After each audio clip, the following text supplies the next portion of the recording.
lack of enough demand, in fact, lack of enough liquidity itself in the market.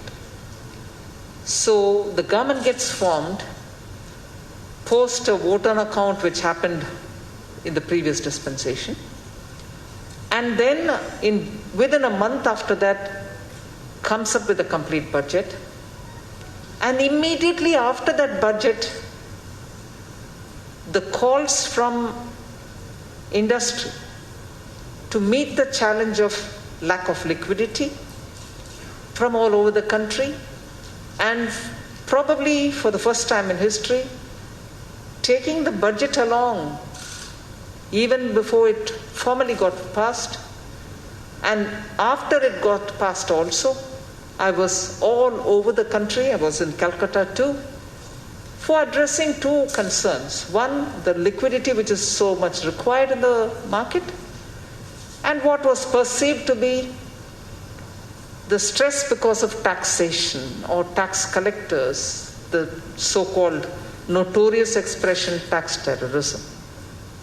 So that was the challenge of 2019, which was faced by all of us, but effectively came out of it because the ground inputs were such that we could come out with schemes, we could come out with ways in which liquidity could reach the farthest corner of the country. In October, even when people mocked at me saying, "What is this loan mela that you're holding?"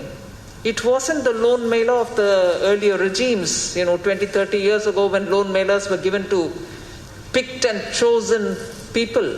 These were actually centers through which credit was made available when no liquidity was accessible for small businesses, retailers, home buyers, vehicle loans and everything else, both through the scheduled commercial banks and also through the NBFCs.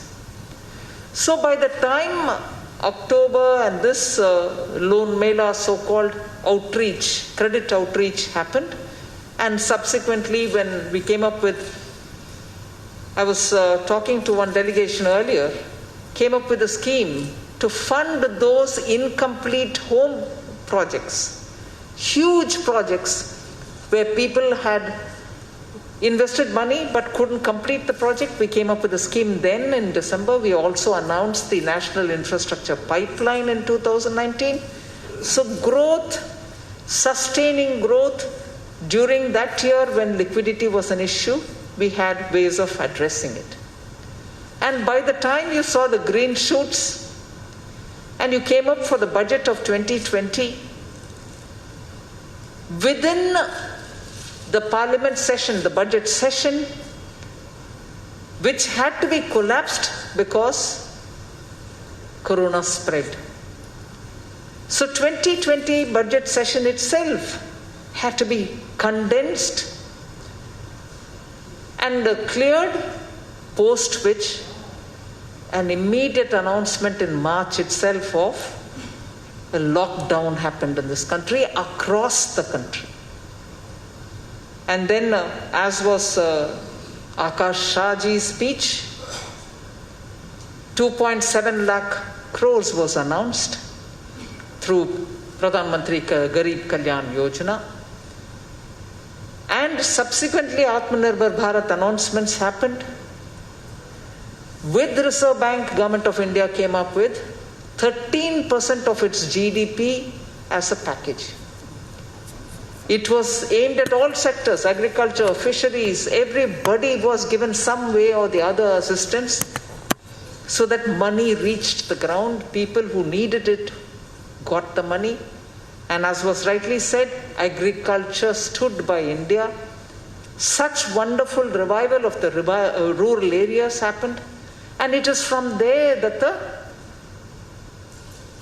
post-COVID revival started.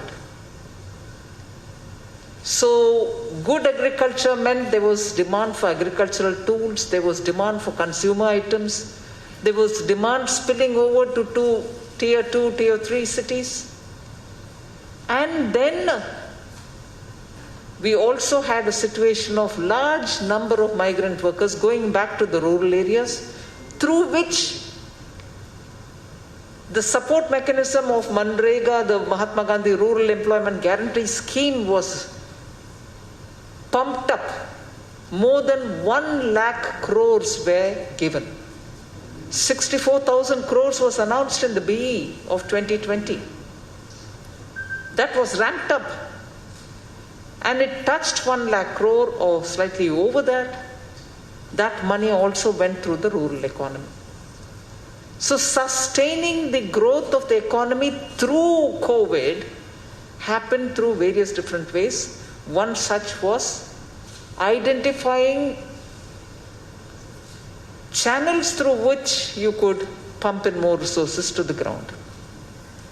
Particularly in Bengal, industry needs a lot more oxygen. These are COVID times. Oxygen means something else. But industry in Bengal needs oxygen.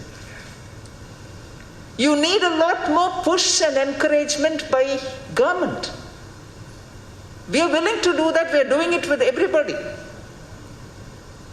The unique selling points of Bengal's industry, the history that you have, the globalized approach you had, because of the history of Bengal itself, because of the history of India, which was written from Bengal. I would want those kind of strengths of Bengal's industry to come back. Even a signature product like Darjeeling tea today is languishing. We need energy to be given to it. We need to have better branding. Darjeeling itself carries the branding, I know that. But I'm sure all of you all travel. 2020, nobody traveled. But when we traveled, we saw teas of every other country. And Darjeeling would be somewhere in the footnote. That's not where Darjeeling has to be. And similarly, I can pick up on so many other things, other industries. Kolkata chimed with it. We need to have that back. We need to have that energy back. Kolkata should lead in terms of the industries that you can, keep the pace for India.